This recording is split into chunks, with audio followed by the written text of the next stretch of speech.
Let me guess. You're struggling to lead a very challenging team, and your project is probably off the rails, or what we say basically derailing. But what if the key to success lies in how you adapt your leadership style? And are you really leveraging your team's strength, or are you probably just fighting them with all the resistance? In today's episode, we will be talking about addressing challenging team members when you are leading a project. Do you mind if I share a quick story with you? One of the things of leading projects you have to always understand is the importance of dealing with challenging team members and attacking it fast. See, what ends up happening over time is if you don't address it, if you don't meet it head on, over time it will continue to get worse. And trust me, you don't want that team to deal with when it starts getting challenging. And so what I've always learned to do is when I see an issue, when I see something going on, is to attack it right away. And attacking it to me is talking with that project team member or talking with that stakeholder to find out what is really going on, not the service layer, but what is the root of the actual issue. Point number one, recognize personality types. Now, we know there's so many different personality types. I don't want to get you boxed in into a personality type. I just want you to be cognizant of it, basically aware of these different personality types like introvert, extrovert, analytical, and big picture thinker. Why do I want you not to get boxed in into these personality types? There may be people that when they're in meetings, they're more of an introvert, but when they're around people that they know, they're extroverts. So you have to be able to understand that when you are on meetings. And the best way to do that is when you're on a meeting, find out who's doing a lot of talking. When the person who's doing a lot of talking, okay, we probably could say that this person may be, when it comes to meetings, is an extrovert. However, when it comes to something else, where they may be sending an email and chiming in, they may be introverts in a way. They may be shy because they may not want to, they don't like that type of attention. So the point I'm trying to make, family, is even though you may identify a personality type using the same example of, hey, this person is in a meeting, they're always talking that they're extrovert. That may not be the case all the time as far as through everything. So you have to constantly be gauging your team as well as the stakeholders. Here's my actionable tip. Use tools like the DISC or the MBTI. These are basically team dynamics and tailor management style to fit each particular personality type. All right, let's move on to point number two. Assign roles that fit natural talents. This is something that, oh man, I got to be careful here. Forget being careful. The challenge is, family, is so many times I've watched how there's so many misaligned roles and it causes frustration. And most of all, it's really the inefficiency in the team members because they're not happy doing a particular role. And I don't want to just say, oh, you're supposed to be happy about every role that you take. However, it's that they may got pushed to take on a aspect of the project that we know that this person is not strong enough to actually lead in that area. And so how do you ensure that you're making this a natural fit? And sometimes you have to make it uncomfortable for them so you can pull out that natural fit. So my solution has always been ensure tasks align with their capabilities and their interests. See, the key word there is interest. See, when someone is interested, that means that they're curious. When someone is curious, you don't have to go tell them to go do research. You don't have to tell them to be obsessed about something. So here's my actionable tip. Have career development conversations to understand their aspirations and then align them with the project task to their desired growth area. If somebody is saying, hey, I want to be more in a leadership role. Hey, how about you lead this call today? And you alternate to give them that exposure, to give them that opportunity. Because again, as we talked about, interest leads to curiosity, leads to research and being obsessed. Okay, point number three, involve them in decision making. Family, I'm trying to do my best, but I get so frustrated when someone goes and creates a process that's going to impact our team and we're not part of the decision making process. And decision making process, in my opinion, is not saying, hey, I don't want to I'm not trying to come in, maybe you've done a lot of research and everything, but you didn't talk with the people that are going to actually be using that process. And I see this so much. Somebody will go off in a silo area and create a process that is going to impact another team, but you don't even engage that team to get that feedback. So anytime on a project that I know that if we're about to change a process or create a new process or whatever that is, or procedure, I'm engaging the team or teams that they're going to impact because I need to understand, hey, where are the gaps at? So talented team members often resist directive because they feel excluded. Just like the example I gave, there was a process created for our team that I resisted. Okay, it's just us, right? I resisted it. I didn't do it. And the reason why I didn't do it because I was like, you didn't even reach out and say, hey, we had added an additional step. It wasn't until we needed the process, then you tell us about the new process. And that's another thing. As project managers, we can't just like creating these processes and procedures to lead a team and not getting their buy-in. So involve them in the brainstorming sessions or key decisions to gain their buy-in. Just imagine. I don't know why I'm going on a rant about this, but I have to, family, because you're going to be leading a team one day if you're not already.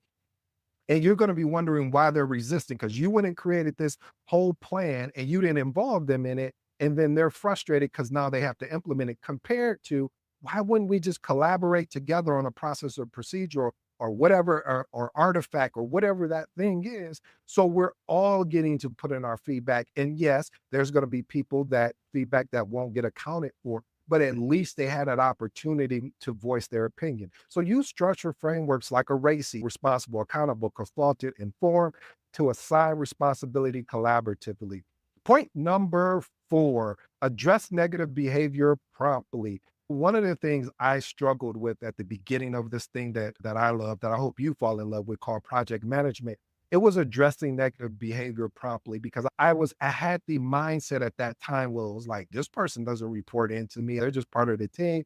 So I'm not even going to just go back and forth with them. But then I realized again, mentorship is key. How it was important to address that behavior right away, because if you don't, now it continues to build up and it could be something as small or little and then it explodes. So ignoring toxic behavior can create resentment among team members and also derail your project. Here's my actionable tip. Use specific examples of the behavior, explain the impact on the team, and outline clear expectations moving forward. I always say a lack of clear expectation leads to frustration. So, again, address this issue. When you identify negative behavior, address it head on, be respectful, but be firm in your decision of addressing it right away. Point number 5, build trust through one-on-one meetings. This is my secret sauce. People ask me, how did you get such and such to join the meeting? I build relationships in one-on-one meetings. I reach out to say, hey, how was your day? And I'm genuine, really want to know, how was your day? How was your Christmas break? So meeting individually with someone, you will learn more about them. They feel more comfortable because it's not an entire team there on the call. And plus, you can uncover their motivation, most of all, their frustration, and what is the barrier for their performance. Here's my actionable tip.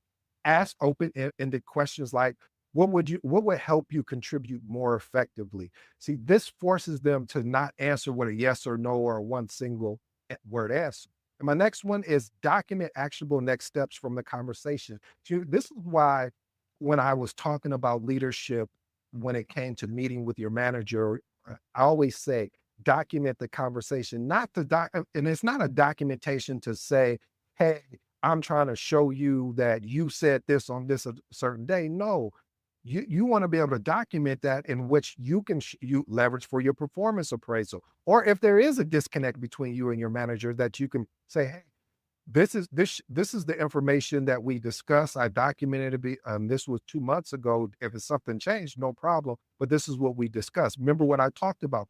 A lack of expectations comes a lot of frustration. All right, let's move to point number 6. Establish clear expectations. That's one of my favorite words here.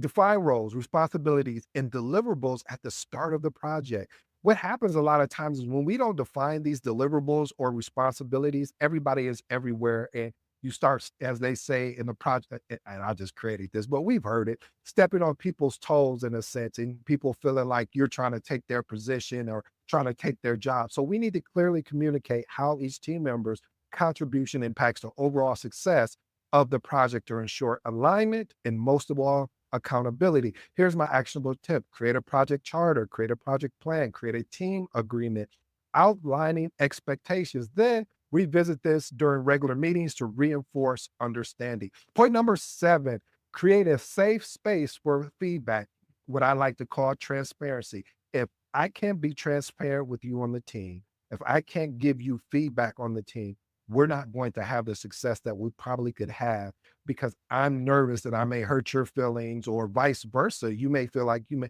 but if I'm being professional, I'm not trying to attack you. Let me say this too. A lot of times when we're giving feedback as project manager, sometimes people feel that we are attacking them. We're not attacking you. We are attacking the work. We are challenging the work, not the individual. Let me say that again. We are challenging the work, not the individual. You are attached to it, yes. However, what we're trying to do is ensure that this is a safe space, because if not, we won't be able to have the success that's required and that's needed of us. So allow team members, including your challenging ones, to voice their concerns and frustration without fear, judgment, or retaliation.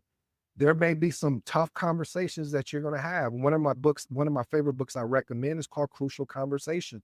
This book really allows you to, and I'll go back and revisit it from time to time if I'm having some challenges with project team members or stakeholders, to see how should I address this particular conversation if I've used kind of some of the things that's already in my toolbox. Another action, here's my actionable tip: use anonymous surveys or dedicated feedback sessions to encourage open communication. Point number 8, maintain consistent documentation. The motto here: documentation always beats what? Documentation always beats conversation. So document all interactions, agreements, feedback with these challenging team members. Because you see, what you want to do is you want to ensure that you are holding them accountable and that there's no misunderstanding. There's no, this is clear as day. We have an agreement, we have an understanding, so there shouldn't be any misunderstanding. Here's my actionable tip: use project management software to track conversation and task assignments for full transparency. And my bonus today, which is so important, is to know when to escalate. Despite best efforts, maybe you've done everything you potentially can do, some situations require escalation to higher management, or HR. Most of the time, it's going to go to your higher manager. Now, I've had incidents where it did go to HR, but recognize when a behavior crosses a line and take the appropriate action. Here's my actionable tip: escalate the issue with a detailed report of the problem. What action did you take, Mr. or Mr. Project Manager? And what was the recommendations for the resolution? Family, I hope you're really enjoying today's episode. I have my 3 transformational recommendations, and I will let you be on your way. Number 1, involve them in a decision making. I don't know why more project managers don't do this. I don't know if it's a control thing that we have or what, but every time I involve the project team or stakeholder in a decision making, I got their buy-in more often than when I just push them something and say, hey, this is what it is and this is what we're going to have to do. Have there been cases that we couldn't do that? Of course. But I'm talking about on situations where we're about to change the way that they work. We're about to introduce a product or software, whatever that thing is, or service. I want them in the decision-making process with me, so we're all aligned. Number 2, build trust through one-on-one meetings. Like I said, this is my secret sauce. If you stayed this long, you got to hear the secret sauce. Asking open-ended questions like, what will help you to contribute more effectively? And my last and final one, which is one of my favorites, is know when to escalate. When you are escalating a problem or an issue, make sure that you've done your proper due diligence. What does that look like? 1, that you went to attempt to solve the problem yourself. 2, what actions did you take in solving the problem? And number 3, did you document the recommended solutions before you go ahead and escalate? Family, I hope you enjoyed today's episode. I go by the name of ED. For all you smart and intelligent folks out there listening, that just simply means Ed. Until next time.